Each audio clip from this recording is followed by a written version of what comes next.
Ikea closes a major store. Let's have a look. Hello everyone, Florian Heise here, and welcome to another episode of HeiseSays.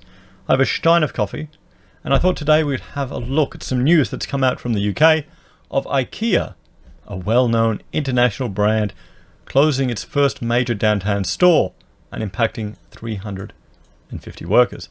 Now I'm waiting to see if this will be blamed on Brexit, because now everything that happens in the UK will be blamed on Brexit. I recently watched Count Dankula's video about, a Brexit survival guide. If you haven't seen it, I highly recommend it. It is bloody hilarious. He's a great comedian. But let's have a look at this, guys, because is this a sign that the UK is having a similar retail recession to Australia? So it's the first closure in the company's 33 years in the UK and follows on from over a decade of consistent losses and a shortage of customers. So is IKEA not popular in the UK? Can you let me know in the comments, guys? Those of you that live there, I know we've got a few viewers over there. Is it not popular over there? I mean, it's all crap, to be quite honest. It's something you buy at a certain time in your life. I guess we got a good, you pay a bit extra. We got a good sofa there, but most of our furniture is, stained plywood that we've hand stained and built ourselves. So it's very simple, just, levels and shelves and those type of things with nails and screws. I guess that's just what we're like. IKEA is closing its only major downtown store in the United Kingdom, but said it won't be abandoning city centres just yet. The Swedish flat pack furniture company is known around the world for its large warehouse spaces, usually located on the outer city limits. Indeed, in Australia, its locations are usually off major highways in commercial areas that allow them to build out and not up. Well, I guess I'm just thinking the one down near Logan. They're doing the same thing that Bunnings is. They're building a large format, lifting the whole thing up and putting a car park right underneath the whole thing. It seems to be the trend with some of the Bunnings stores as well now. So, however, in 2007, IKEA tried something new by building a store over 7 levels in Coventry in the West Midlands. A 7-level store? Why the hell would IKEA be doing that? I guess. I know you wouldn't be dragging furniture up and down there, but that's what I'm thinking would happen. The store, which cost 67 million euro or dollars, was built in the most dense part of the city and was part of a test to see if a new format would meet customers' changing needs. Well, it was an expensive failed test, wasn't it? IKEA said the experiment had not worked and that locals were increasingly moving to retail parks and online, resulting in lower than expected visitor numbers. Well, what's the parking like in the center of the city? What we'll do is we will bring that up. Where is it? Coventry in West Midlands. So I'm just bringing up Google Earth and we'll jump there and have a look at that in a moment. We'll jump here. Where is it? We don't want any mining data today. Nope. We're going to IKEA. What is it? Coventry. There we go. Croft Roads. It's got a decent rating. Let's have a look. I mean, okay. Wow, that's towering over everything else in the city, isn't it? It's towering over. I love these old European cities. England's such a small little country. Look how tiny it is. Look how tiny it is compared to Australia. I mean, hang on. Let's chuck a tape measure over here to just see. How many kilometers? Only 460. You could drive from one side of the country to another in a day. Wow. That's funny. Although the traffic's probably horrendous, so it'll probably take you a week.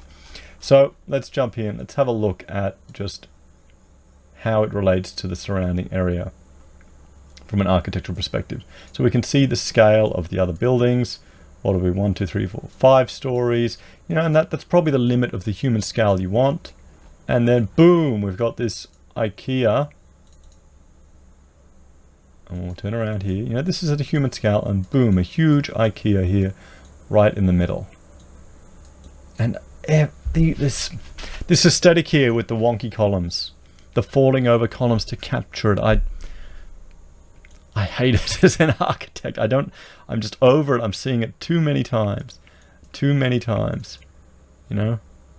I'd rather take a solid element down, you know, and close it up and then cut a bit out and play with it a bit more. But anyway, I'm critiquing the architecture. So you can see here the relationship to the street. It's not at a human scale. You know, here you've got this little entry, but it's not going to feel the same as walking. Oh, that's pretty terrible over there too. Is that the car park that IKEA needs? You know, as different to walking at a different scale. I mean, okay, this place ain't looking too well, is it? How's this town doing? It's looking a bit sad. So I can't say I'm too surprised that this IKEA hasn't been a raging success. Guys, so let's jump back to this article after our little visit. So, we now know that this was the wrong type of unit for the location, as it is neither a high street store nor a more traditional IKEA store, IKEA told CNN. IKEA had tried to look at options for downsizing or reconfiguration, but to no avail and was left with the only option to close the store. The retailer has tried a number of initiatives over the years to drive sales growth and make the store more cost effective, such as moving various business operations to the site. However, these have not resolved the fundamental challenges connected to the location and the format of the store, IKEA said. IKEA said it would be consulting with the 352 workers, but hoped to find them roles in other stores. IKEA told news.com.au it had no plans to close any of its stores currently operating in Australia. Well, I can't blame them for asking that. Considering the number of stores that are closing here in Australia, it seems to be a regular thing. I can't blame them for asking that. At IKEA, we are constantly challenging ourselves to find ways to meet the needs of our customers to remain relevant now and in the future. As a result, we are stepping up investment in new and existing IKEA stores and fulfillment centers and focusing on digital solutions to make IKEA more accessible, affordable, and sustainable to many more people, a spokesperson said. One of those experiments is the concept of smaller city showrooms with stores already up and running in places like Paris, London, New York, and Sydney. There's a Sydney IKEA showroom. Let's have a look. Sydney.